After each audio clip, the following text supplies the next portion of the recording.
Hello everyone, I'm Arjun and along with my team Rahul and Natasha, I'll be taking you through our approach on finding long-term opportunities using a very topical theme that is hygiene. If someone asks you about the things that you're doing currently, you'll be able to answer very easily. However, if someone asks you about the activities that you'd be doing probably 6 months from now or maybe a year from now, chances are you'd say the same things that you're doing right now.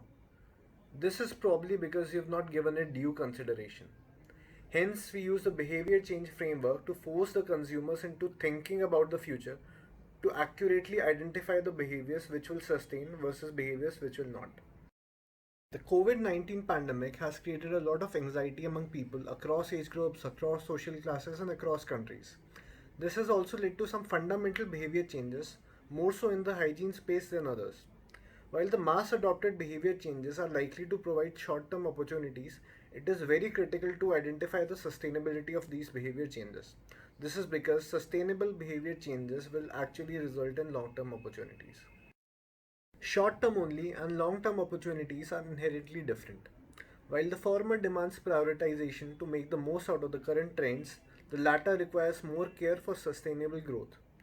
Thus, it is important for us to know which products in the client portfolio and which other adopted behaviors score high in short term and can be utilized for immediate gains. It is also important to know what is the implication of identified long term opportunity on the new product development pipeline. Let us quickly see the flow of data collection. So first we understood the concerns which are salient in the consumer's mind. What are the themes around these concerns? Are they more inside home or outside home? Are they more personal or related to the surroundings or related to their family?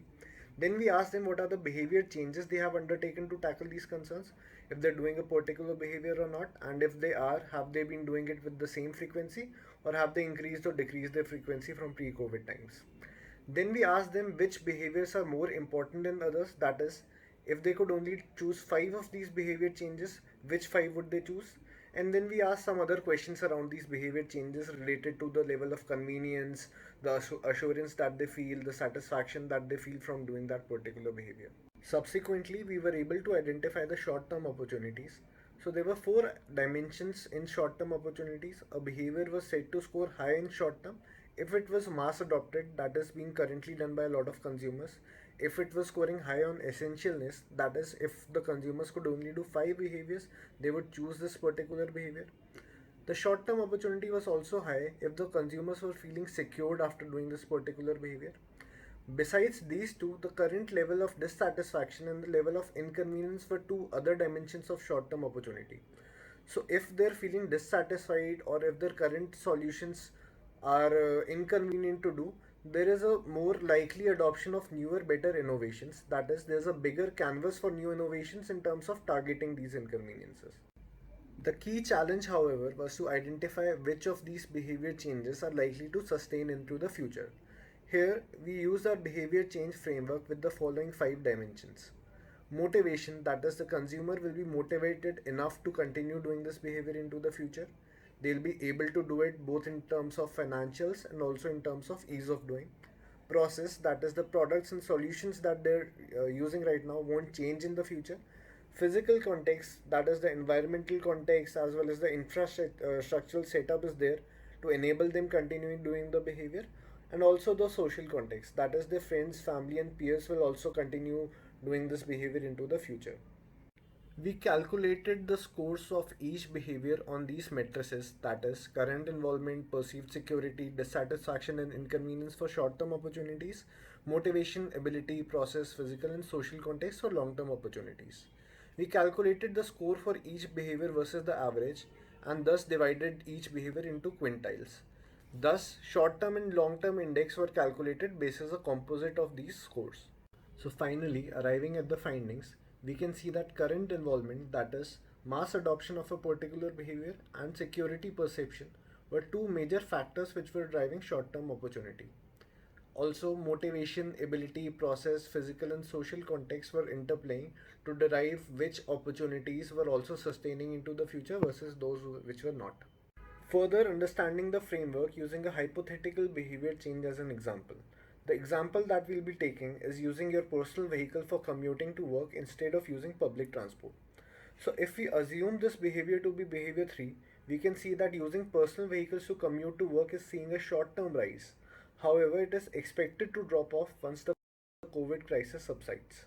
Now, let's take a look at the factors which were driving short term opportunity for this behavior and why this particular behavior was not sustaining into the future. So mass adoption of this behavior, that is a lot of people have started using their personal vehicles to commute, and also that feeling of security that they get when they're inside their own personal space were two major factors which were driving this short-term opportunity for this behavior. On the other hand, a lack of ability, possibly arising from high fuel prices and low social conformity, that is, the expectations of their peers to return to using public transport, is leading to low sustainability for this behavior. Now, the beauty of our approach is that not only we are able to identify the short term and the long term opportunities, but we can also plan for various interventions using the same behavior change framework. Making the daily journey more entertaining can lead to a higher motivation to self drive. Campaigns to promote carpooling will not only impact ability in terms of fuel savings, but will also drive social conformity. Better road conditions and traffic management by the government will also likely to improve the sustainability of this particular behavior. Thus, we were able to classify various behavior changes into four buckets with varying implications. Long-term sustainers were the most important behavior changes which were scoring high both in short term as well as in long term. These require a careful treatment and a further deep dive for a sustainable growth into the future. Short-term maximizers were those behavior changes which had seen a mass adoption but are likely to fade away post the COVID crisis. They need to be prioritized and also require a quicker execution to make most of the current opportunity. The third bucket niche are those behavior changes which, though are not very salient right now, but are expected to be retained well into the future among those who have adopted these, while the behaviors in the fourth bucket are not providing any additional opportunity due to the COVID crisis. So, the biggest learning that emerged out of this exercise was that not all behavior changes which have been mass adopted are likely to sustain into the future. Behavior change framework helped us identify and create a distinction between those behaviors which are sustaining and those which are not. The approach definitely worked better than directly asking the consumers what behaviors they will continue in the future. It gave us a clear understanding on the reasons why the behaviors are sustaining, and we were also able to identify the interventions that can be undertaken to drive sustainability. Now, hygiene is just one space that we explored. This approach can work across categories, across any path of the consumer journey. Thank you and have a great day.